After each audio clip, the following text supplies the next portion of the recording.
Shalom Bapak Ibu Saudara, Amsal 16 ayat 4 dan 5. Demikian firman Tuhan.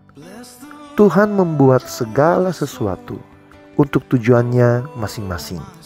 Bahkan orang fasik dibuatnya untuk hari malapetaka. Setiap orang yang tinggi hati adalah kekejian bagi Tuhan.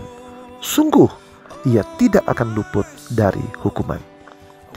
Bapak Ibu Saudara, setiap dari kita seringkali merasa tidak perlu bimbingan Tuhan. Nah, peringatan pertama diberikan untuk mengingatkan kita akan hal ini. Peringatan kedua diberikan agar kita tidak menjadi tinggi hati. Sebaliknya, kita harus merendahkan diri dan menyadari bahwa bimbingan Tuhan itu penting. Jangan hanya melangkah berdasarkan apa yang kita anggap benar, tetapi berkonsultasilah, sharinglah dengan orang-orang yang takut akan Tuhan, mentor rohani kita mungkin. Dan yang paling utama tentunya, carilah bimbingan Tuhan melalui pemahaman yang benar akan firman-Nya. Bapak Ibu Saudara, ayat tadi dalam Amsal 16 ayat 4 dan 5 menuliskan bahwa orang fasik dibuat untuk hari malapetaka.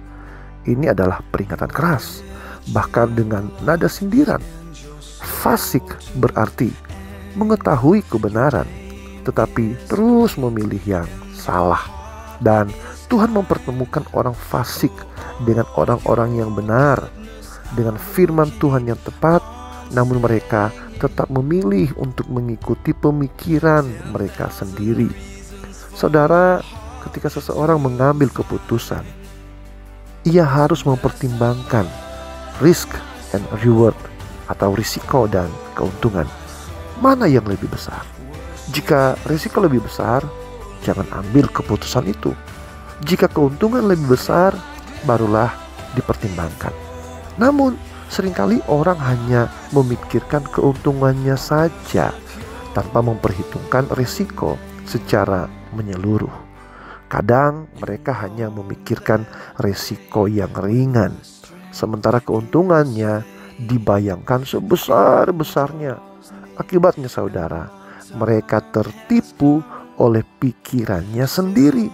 Jadi saat diingatkan untuk merenungkan firman Tuhan dengan sungguh-sungguh dan untuk bertindak hati-hati, banyak orang cenderung mengabaikan peringatan ini dan akhirnya tertipu oleh diri sendiri.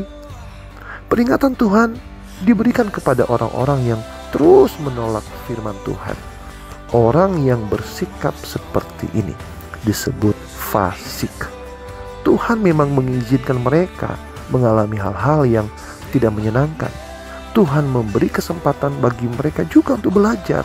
Tetapi jika terus menolak Tuhan, mereka akhirnya dihancurkan oleh perbuatan mereka sendiri. Dikatakan bahwa orang yang tinggi hati adalah kekejian bagi Tuhan. Saudara, Tuhan menginginkan kita mengalami hal-hal yang baik, dan Tuhan sudah memberikan tuntunan untuk kehidupan sehari-hari.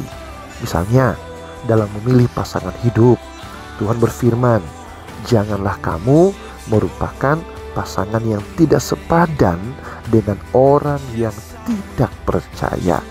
Nah, ini berarti kita harus memilih pasangan dengan nilai hidup yang sama. Tetapi berapa banyak orang yang menganggap remeh firman Tuhan ini, lalu mengalami pergumulan yang tidak menyenangkan. Mereka hanya melihat impian yang indah dan muluk-muluk, tetapi tidak mempertimbangkan resiko dengan baik. Mereka menolak nasihat orang lain, termasuk peringatan Tuhan. Bapak Ibu Saudara, Tuhan telah memberikan banyak peringatan bagi kita. Mari kita menghargainya, agar jalan hidup kita ke depan menjadi jalan berkat dan penuh sukacita. Saudara, berjalanlah bersama Roh Kudus, taat kepada firman Tuhan, sehingga hidup kita ke depan penuh dengan kebaikan Tuhan. Tuhan Yesus memberkati. Shalom.